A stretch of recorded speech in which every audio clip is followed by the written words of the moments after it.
My name is Dr.G. Welcome to That's Unusual, my podcast uncovering the unusual stories behind the world's most interesting people. On this show, we celebrate what makes us different and how we convert those differences into unexpected opportunities.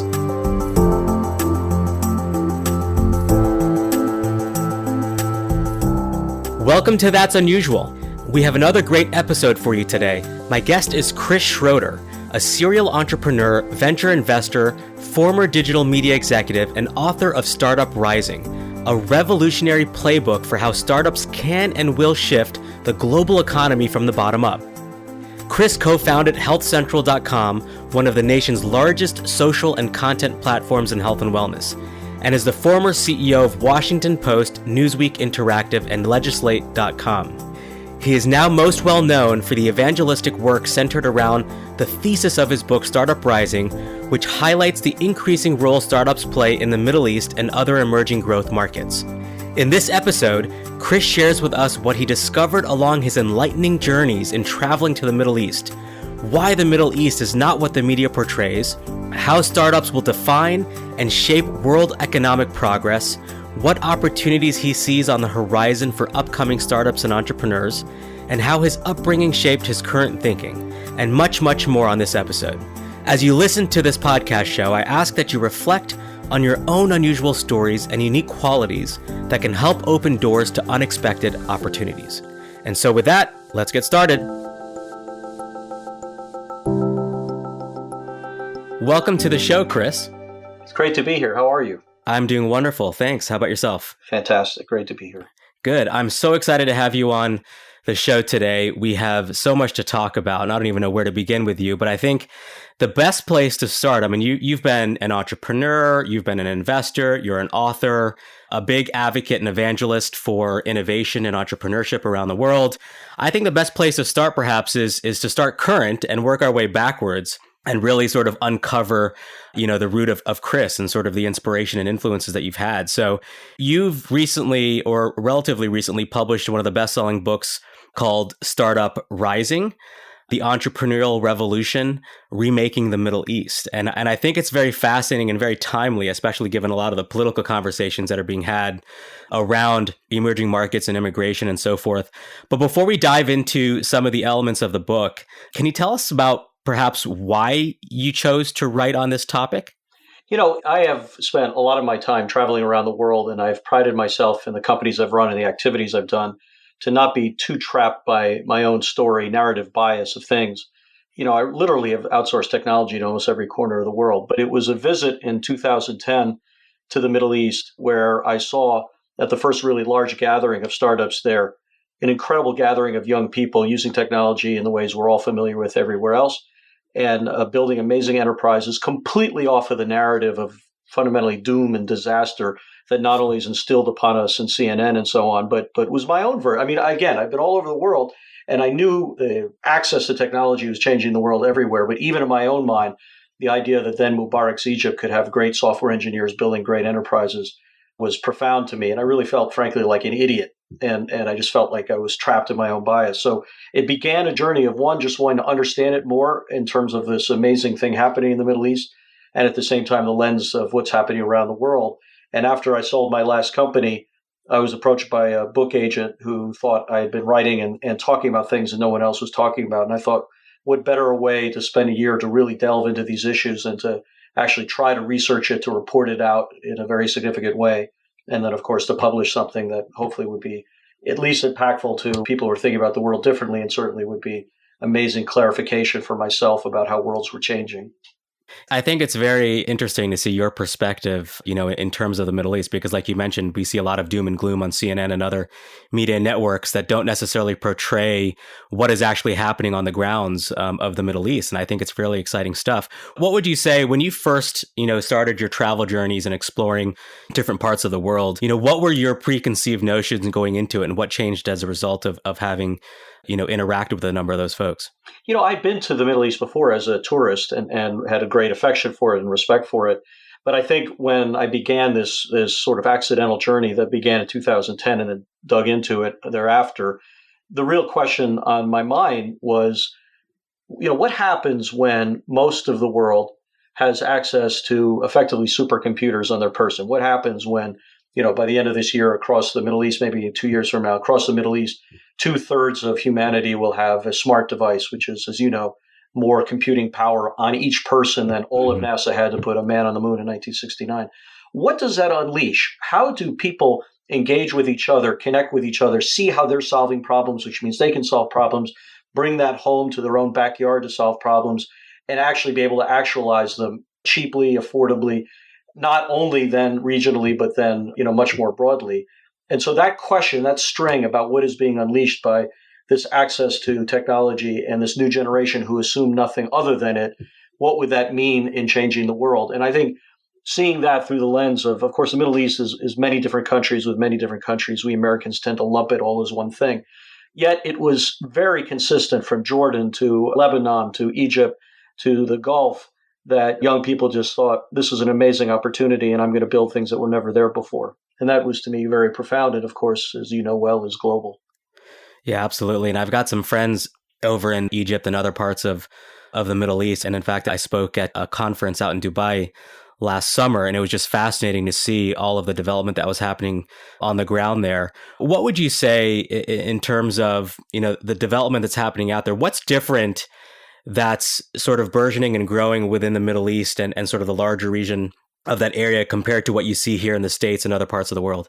So, it's important to underscore that the Middle East, again, is many different places, and there are obviously, frankly, failed, tragic circumstances there. Iraq, Libya, and Syria is of the most profound examples. Yet, I could tell you that 3 years ago, 4 years ago, I met some of the best entrepreneurs I met anywhere in the world from some of those countries.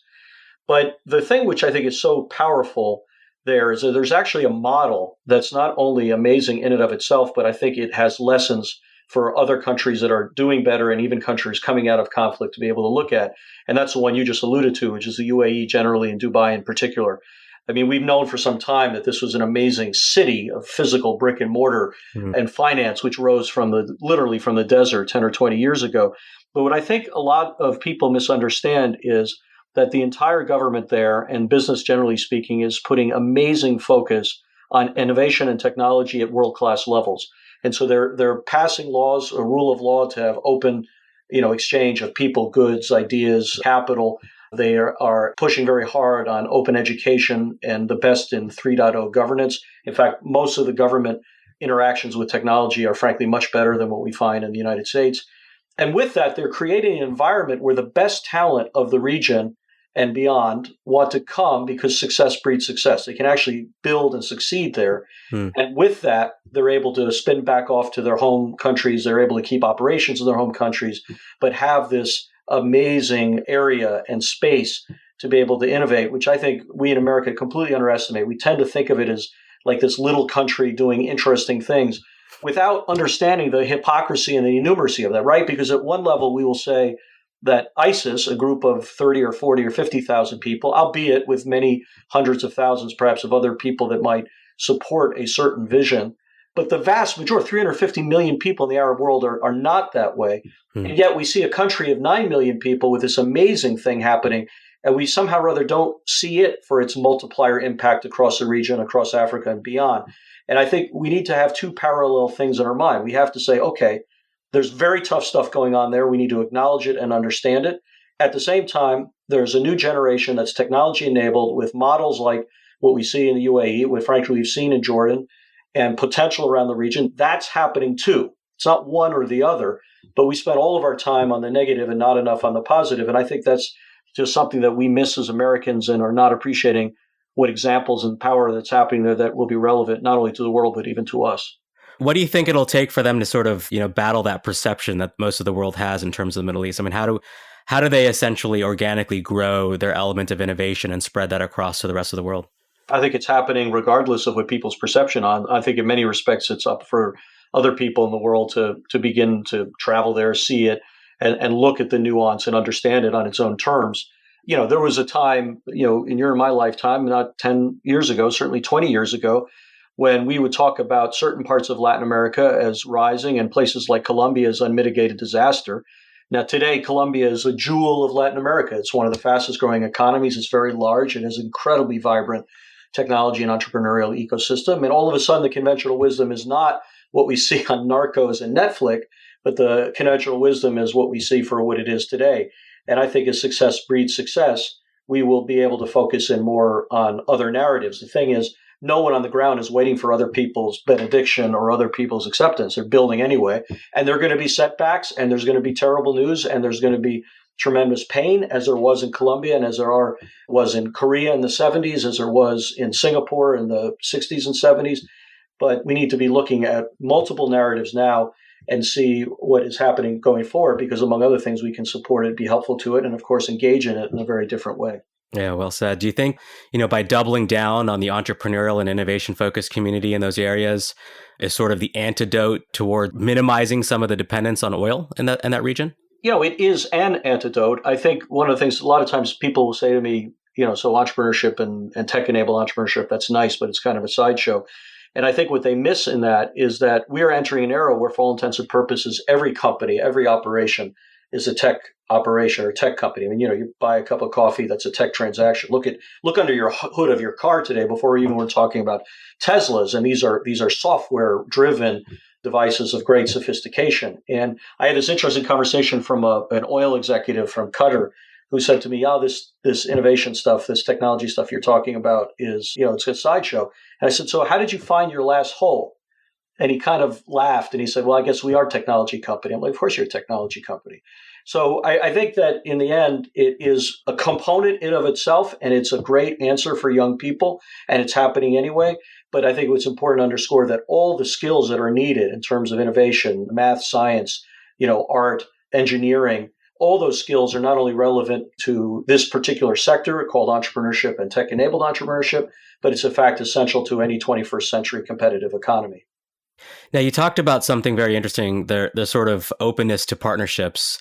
They have, sort of getting into the weeds here a little bit, they've got, at least in my experience and having been to Dubai, they have this sort of model where it requires local sponsorship in order for companies, they can operate in free zones, but then also they can operate in more of the city cores if they have local sponsors. Do you think that the way they've structured or at least in the UAE, they've structured their policies is really helping spur the development of innovation and entrepreneurship, or does that provide a hindrance towards getting other countries and other innovators from around the world contributing? I think the free zones was a perfect idea as an introduction, and I think that you find almost on a daily basis they're doing other things to loosen the ability for people to be able to come in, and particularly the startup level from wherever they are. And in fact, in some respects, one of the biggest surprises I've had since I wrote the book, and it first came out 3 years ago, and then a new version of it came out last year.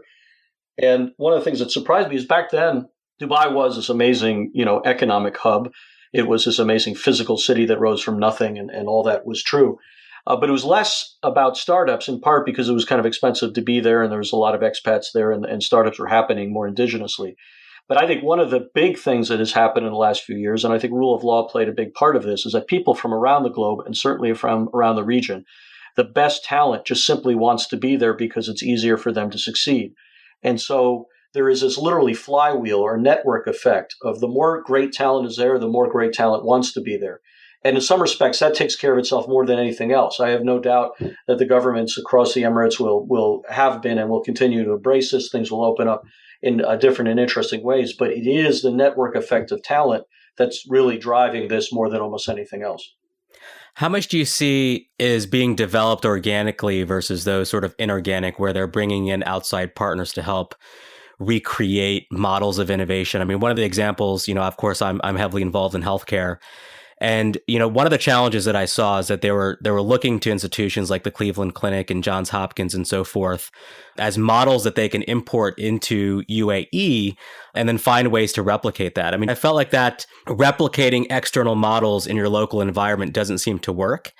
I'm not sure if that's something that you see across the board in terms of them leveraging the partnerships that they have to spur innovation, or do they need to really think about this organically from the ground up and really empower their talent to think about it differently? I really think it's not one nor the other. And in fact, one thing is true, particularly in the worlds that I spend more time in, which is software to enable innovation and technology startups. Throughout the history of growth markets, it's as predictable as the sun setting in the West that the first major successes have been companies and ideas that have worked in other markets that have been adapted to the local markets. And for some reason, Westerners, and Americans in particular, are very pejorative. They even call them, quote unquote, copycats. In my book, I call them improvisers. And I don't know why it's critical at all, because when you stop to think about it, the launch of a great innovation ecosystem is about many things, but ameliorating risk and resistance is part of it. So in fact, there was a guy who created what was effectively the Yahoo of the Middle East. It was called Maktub, that was bought by Yahoo for almost $200 million. He said this to me: could you imagine if a young Mark Zuckerberg from the Arab world 10 or 15 years ago came home and said to his parents, I'm dropping out of college and I'm going to start this new social network called Facebook, and trust me, billions of people. I mean, his parents would have thrown him out of the house. He would have never been able to get another job. His friends might have laughed at him because it had not happened yet.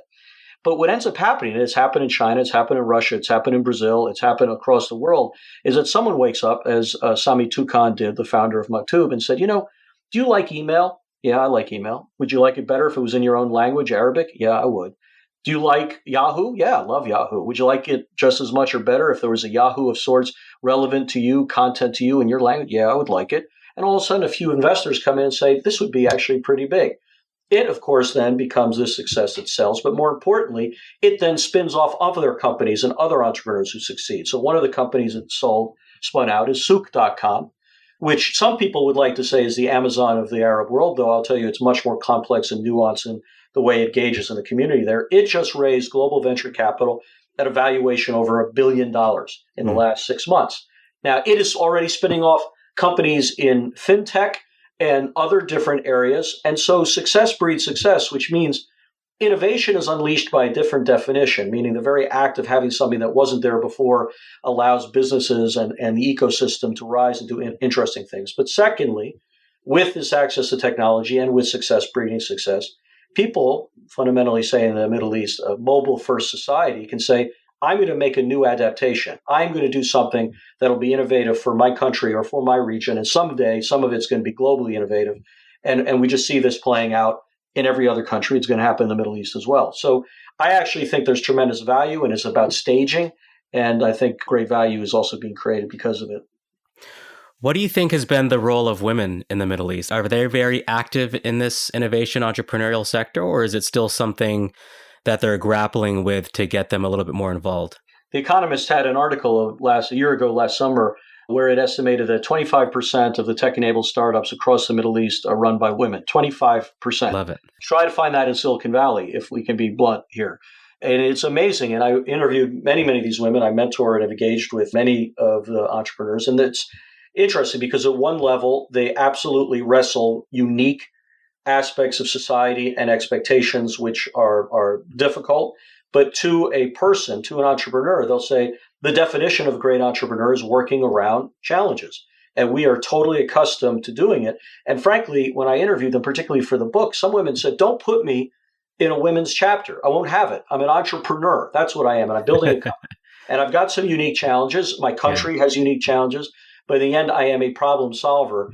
And that to me is the whole panoply of what I've described is incredibly exciting and something to watch very carefully. That's great. That's what I love about, this unusual perspective in terms of overcoming some of these preconceived biases and notions and assumptions that we have about the Middle East. And you're really turning that picture quite a bit. And I think it's an important message to get across.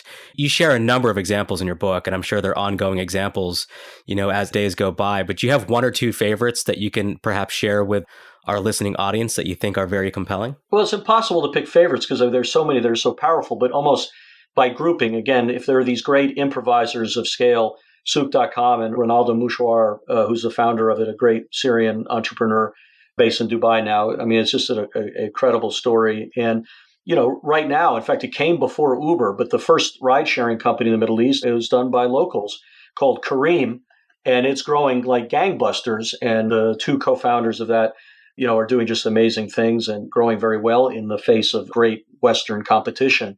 But you see people really solving interesting problems in their backyards. I mean, there's a company called Carm Solar, which has been bringing to bear solar technology first to allow more efficacious and least expensive pumping of water from the huge aquifers of water in the desert in Egypt and Sudan and places like that.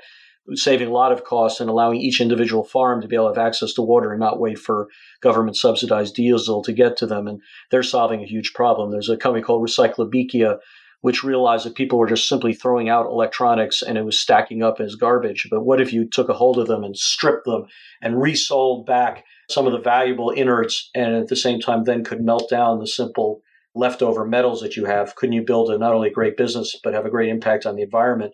And he literally accessed Alibaba, of all things, to be able to find buyers of these components of computers around the world. And this was a young engineering student in a town called Tanta, Egypt, who's now building the enterprise there. And so it's in every country, there are versions of this. Some of them are regionally scalable. Some of them will become globally scalable. Some of them will be a little more localized. But all of them are excited to be able to not only build and take control of their own economic futures, but to have impact in their societies. And that to me is an amazing combination. Yeah, I love those examples. And to all the listeners, if you're interested in hearing some more examples, definitely pick up a copy of Chris's book and check out his blog post articles. And he's always updating some new examples there. So really fascinating stuff. One of our common friends is Parag Khanna, who recently wrote a book called Connectography. You rightfully mentioned and pointed out that, we tend to lump all of the countries in the Middle East together, but obviously there's different pockets that are developing at different paces and a different capacity compared to some of the others. And in his book, he talks about sort of the blurring of the lines where our boundaries are not defined by state lines or political boundaries, but rather by economic and connected assets rather than, what's driven by policy. Do you see sort of the boundaries within the Middle East in terms of your research and your travels shifting as a result of sort of economic power and those that are most poised for growth through entrepreneurship and innovation? Well, Parag is a great friend, and all of his writing has been provocative and highly formative to me. He actually has one of my favorite quotes in the book, where he said at one point, to bet on a society to commit suicide is not normally a good bet. And his observation was along the lines of what you're talking about, is that people now who have a vision of how to succeed are going to want to try to find ways to succeed no matter where they are and regardless of what borders are there. And as an addition to that, we think about the world as a mobile world, and often that's viewed through the lens of mobile devices, but it's mobile in a different way, which you're alluding to, which is great talent can go anywhere when it succeeds, not perfectly, but easier than ever before. But I think more broadly, technology does, and access to technology does allow a shared language, a shared engagement. My eldest son just took a gap year before going to Case Western, and one of the things he did was work for a startup in Taiwan. And when he came back from it, I drilled him with 100 different questions about what was different and what was unique. And at one point he turned to me and he said, Dad, I know what you're trying to do. You're trying to get me to focus on everything that's different. I said, look, Taiwan is different than New York and it's different. But he said the takeaway for me is just how unbelievably similar it was. The entrepreneurs solve problems in similar ways.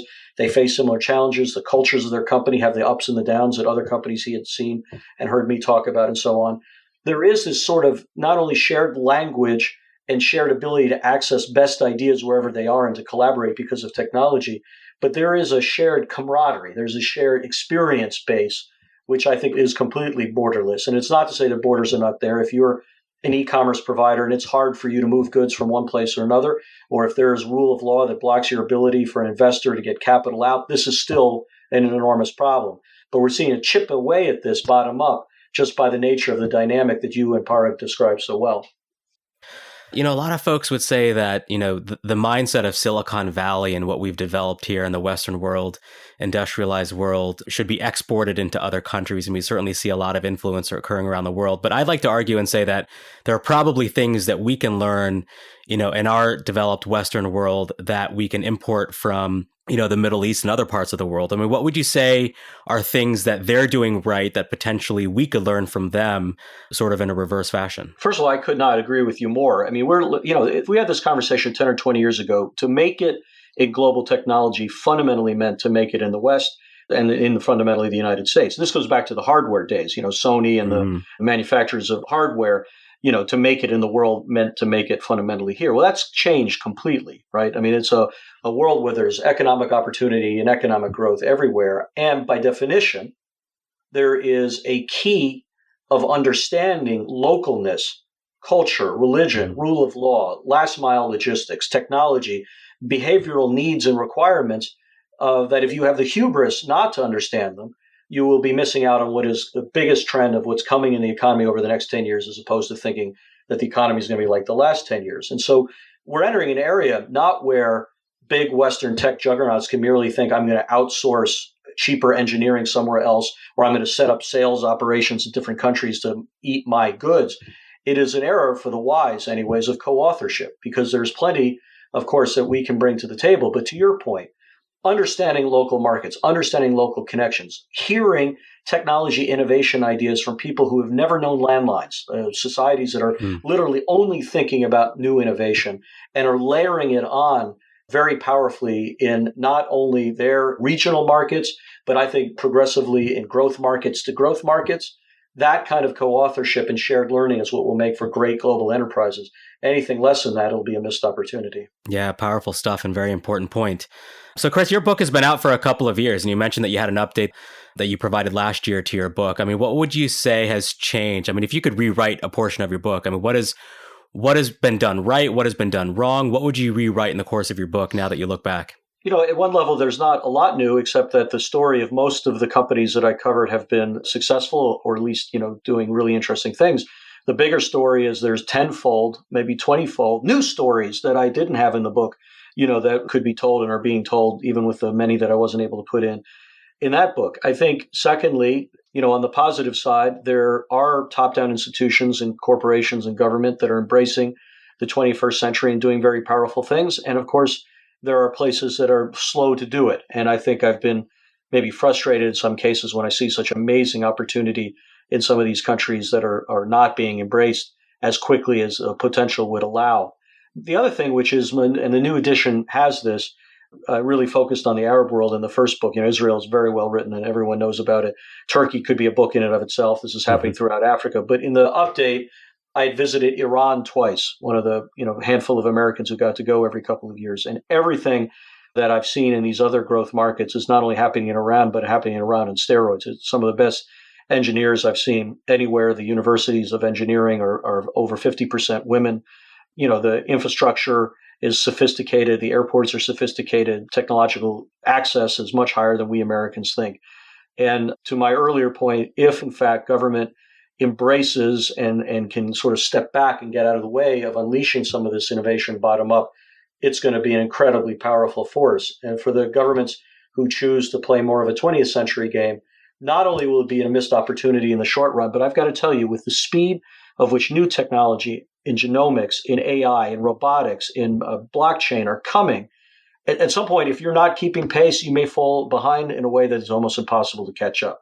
This is a very central period in many ways in history, as we know from watching the news. But one of the less understood ones are the countries that are embracing and supporting innovation and allowing this new generation to thrive. And the ones that do it, I think, will have amazing, thriving societies. And the ones that don't will be missing one of the great opportunities in my lifetime. I think your book is one of the most fascinating and important books of our time. It was eye-opening to me in many different levels, and I hope every listener here picks up a copy of your book and gives it a read. Fascinating stuff, and looking forward to what you continue to develop along those lines. I want to sort of change direction a little bit and rewind some years for Chris Schroeder. You and I had met, I think, when you were running Health Central, or just taken over the helm of Health Central that you had since sold. Let's go back to some of your influences. I mean, you're an internet media executive, entrepreneur, investor. Let's go way back. I mean, I read somewhere that you were an American and ancient history major in college. How did you go from there to what you're doing now? And is there sort of a common thread?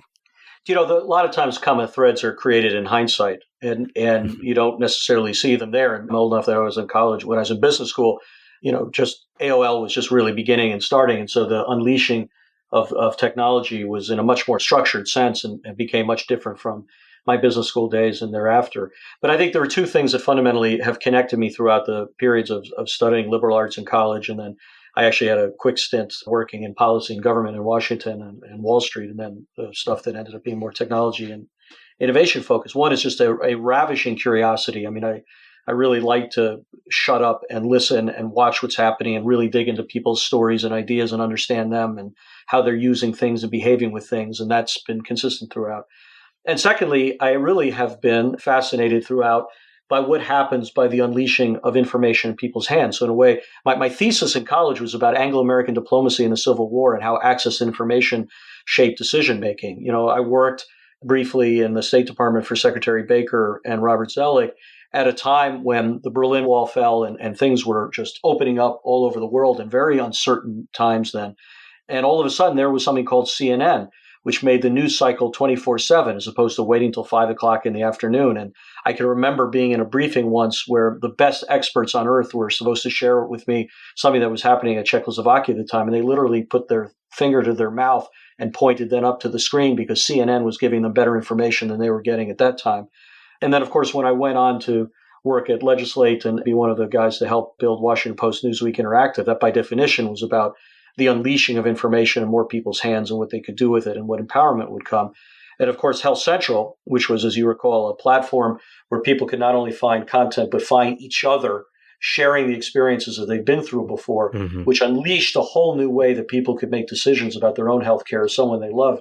It has been really kind of an ongoing experience of real curiosity, interest that what gets unleashed when people have knowledge in their hands and not just being force-fed to have certain narratives. And of course, as we've seen in this presidential election, those capabilities are there, often confuse and unnerve people, and often people will want to go back to their own narratives, and technology also allows them to anchor around only hearing what they already believe. And that to me is a concerning aspect of this, but mostly I've been very hopeful about what's been unleashed and what people have been able to do, feeling empowered by it. I love hearing it. I'm just fascinated by the common thread between why people in hindsight do ultimately what they do and your sort of stint in developing and leading Washington Post Newsweek Interactive. Can you tell us a little bit about what you've been on the cusp of, industries that are sort of on the verge of transformation, whether it be in traditional print to digital media or within the healthcare, information network? You have a sense of really understanding where markets are headed, where the emerging markets are tending to go. Can you talk to us a little bit about your experience with your digital transformation in leading the efforts around the Washington Post Newsweek Interactive? It was one of the most rewarding experiences I ever had. We just had an amazing team. Don Graham was a visionary, really, who was trying very hard to navigate what was a very big and successful core traditional media business and allowing this technology, which is clearly going to be disruptive, to engage in it. And yet at the same time, it's a very hard row to hoe because at the end of the day, people have great difficulty in not only understanding change, but particularly if that change seems disruptive to them individually, that can be very problematic. I mean, when you stop to think about it, it's how many companies in any industry, forget the news, how many companies in any industry looked at the real reason why their business existed and said, things are shifting so badly, I have to effectively kill that and move into something else. I mean, IBM at one point looked at 72% of its revenue or whatever it was in mainframe computing and said, we're going to have to get completely out of that. We're going to have to say no to 72% of our revenue because the PCs and other services would be the future of the company. Intel, at one point said commodity chip business that got us here is not the business of the future and made incredibly difficult decisions. But there are not a lot of examples of it. And so my lessons in this is that twofold, one kind of broadly and one individually. I mean, broadly, organizations that are not able to look hard and cold at where the world is going and how it may directly affect them really have risk existential threat. May not be overnight. A lot of big media juggernauts have survived very well and are still aggregating and still have lots of audiences, but I still believe the telltale signs are there if they don't adapt and think about it. For me personally, it was an experience of saying I didn't want to be in a position where I had to effectively have full responsibility but negotiated authority. Because I think when you're an entrepreneur and when you're in a large enterprise that's trying to navigate these changes, you really have responsibility to be successful in that, but you do have to negotiate with the traditional business. And that's necessary and it's important. But I found, Health Central, which of course, when you do a startup, you have your own other series of stresses and your own other series of near-death experiences. But I found just being unleashed into that was much core to who I'd been since I was a kid and much more of what I was thrilled and excited by. I think we could have a whole other episode just talking about some of the lessons you've learned as an entrepreneur and a startup executive. Perhaps we'll have to reserve that for another podcast show and have you back on. But, I'm just fascinated by the things you got your hands on many different areas in the industry. There's a common thread. Before we get into sort of my rapid fire questions towards the end, what's next for you? What's your plan on the horizon? I spend about half of my time now co-investing with some friends out in Silicon Valley in particular, but also here in great early stage companies. I sit on a couple of boards and I love it, but very based in America, though. A lot of the companies that I'm very impressed by, one called Segovia in particular out of New York, is solving a problem for mobile payments in emerging markets, particularly Africa and beyond. The other half of my life has been decidedly nonprofit, and that has been building connections and bridges between Silicon Valley, Washington, New York, and these emerging growth markets, and particularly in the Middle East. And I actually do sit on the investment committee of the largest venture capital fund in the Arab world called WAMDA Capital, founded by an amazing, legendary entrepreneur and leader of the ecosystem there named Fadi Gundor. And so it's a balance of just activities of being supportive of the ecosystem and building concrete bridges. I think my next act is I'm in the process now, and I'm friendly with 1776 and other investors and organizations to actually raise capital, which I can deploy more directly in some of these great companies. Because what you find across growth markets, not just in the Middle East, is there's more and more angel money than ever before, not enough, more and more A money than ever before, not enough. But there's a real need for growth capital. And in that spectrum of early to growth is where I think I'll be spending 2017. I think that's great. So I'd like to sort of wrap up with a set of rapid fire questions that I ask all of my guests. So if you're open to it, we'll just go through them one by one. I'll try to keep up. All right. So the first question is sort of a fill in the blank. I'm going to make a statement. You sort of fill in the blank, whatever comes top of mind. The best piece of advice I ever received was? It was fundamentally be yourself. Too often we have an image of what we want to be or what a great, say, entrepreneur should be. We give speeches pretending we're somebody else. But if you're actually comfortable in your skin and you're working, with complete exhaustion to what is in your skin, you tend to have much more success. I think that level of authenticity is even more so important with technology as it becomes, more ingrained in everybody's daily lives. It's almost like we can hide behind technology and be somebody else and not necessarily ourselves. Yeah, very good advice. Next one is, I am most curious about...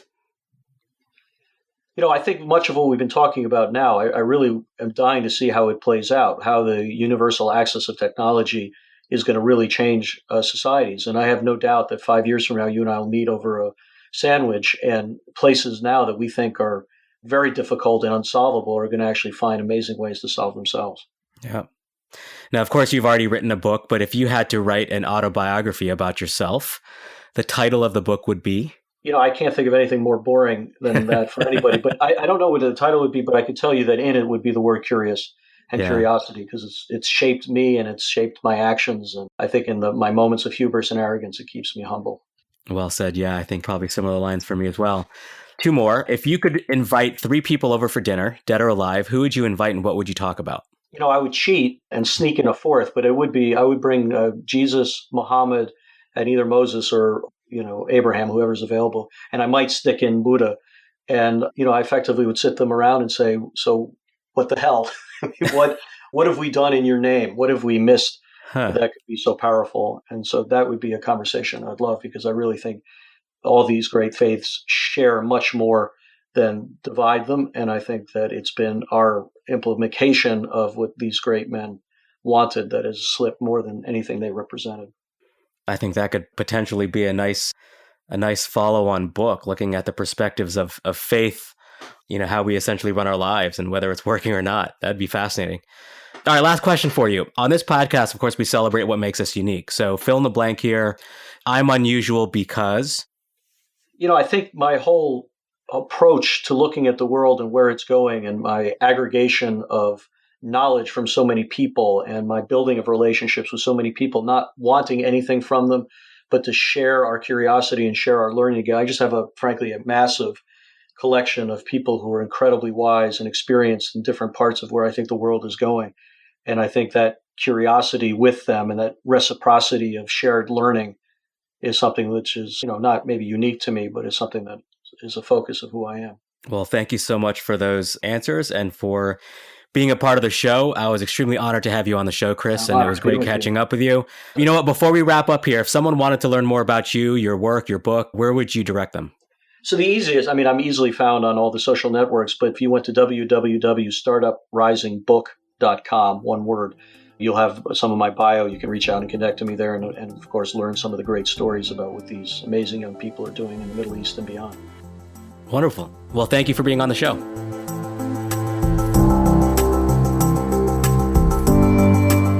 Hi again. It's me, Dr.G. If you are still listening, I'm hoping it's because you enjoyed this podcast. If you would like to hear future episodes, you could really help me out by subscribing to the That's Unusual podcast on iTunes and leaving a review.